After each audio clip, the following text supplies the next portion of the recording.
Hey everyone, I'm Victor Fong. I'm a father of 2 kids. I'm also a financial consultant by profession.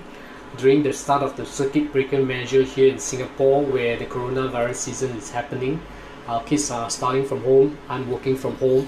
My son passed me this book to read, 52 Things Kids Need from a Dad by Jay Payleitner. I think he wants me to learn from this book and be able to build strong relationship with him. So probably that's why he passed me the book to read.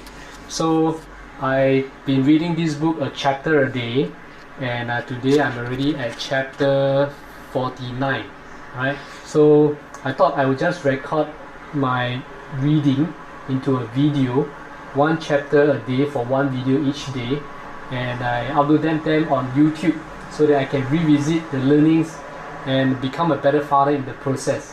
I hope you can also join me on this journey, that we can all become better daddies to our kids and our family.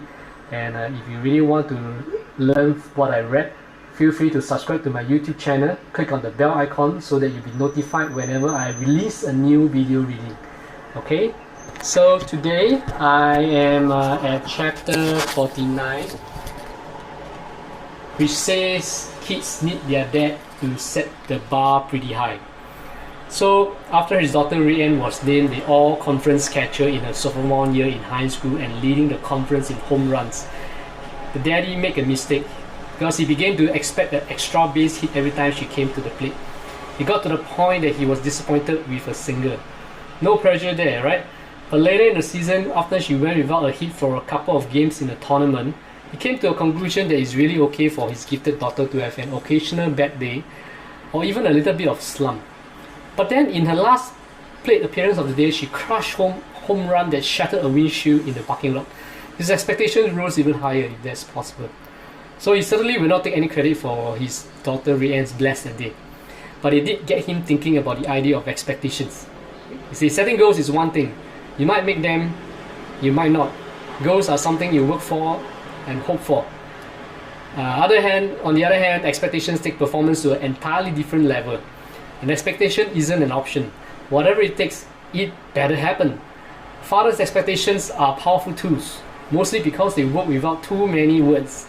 Establish a standard of performance and then expect your child to get the job done. In athletics, setting goals for your kids is probably wiser than setting expectations. It can be oppressive to say to your son or daughter, you will win so many matches, or you will set this school record. There's just too many factors out of our control. However, we can set expectations based on activity, not performance. For example, you are expected to show up ready for practice. You are expected to shoot 50 free throws before you go home. You are expected to improve on your personal best as the season progresses. So his son Max is a paragon of setting and meeting expectations. A single sheet of printer paper is stacked on his bedroom wall inscribed with the words, January 18, get it done.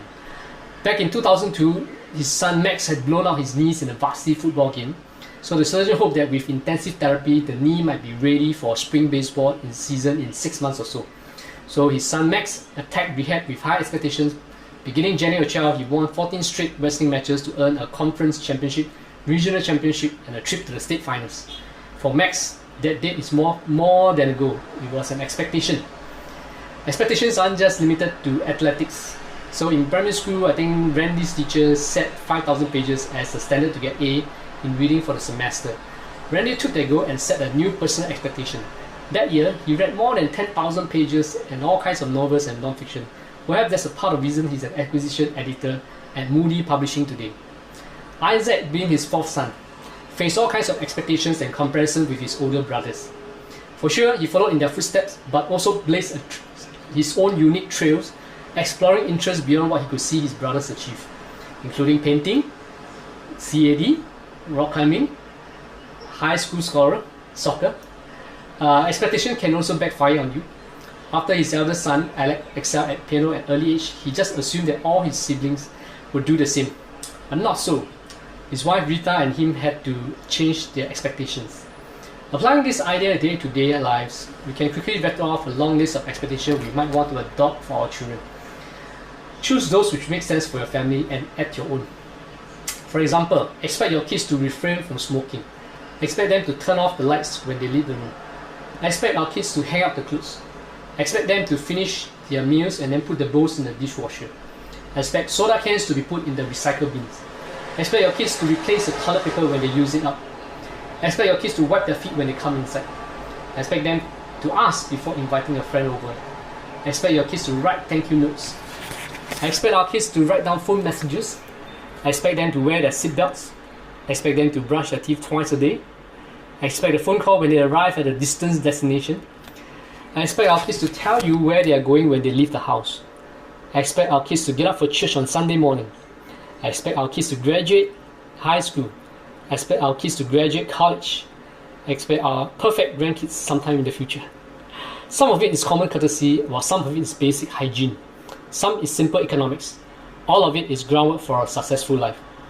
Kids need to know what is expected of them, and they need occasional gentle reminders of those expectations. What they don't need is nagging, whining, guilt trips, daily ultimatums, aggravated parents.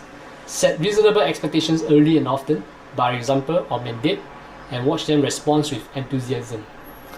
Key takeaway from this topic: kids want to know your expectations. They want to delight you. They may not be evident as they grow older, but the desire is still there. Michelangelo says, the greater danger for most of us lies not in setting our aim too high and falling short, but in setting our aim too low and achieving our mark. With that, I end the reading for chapter 49. I hope to see you in my next video where I read you chapter 50. Cheers.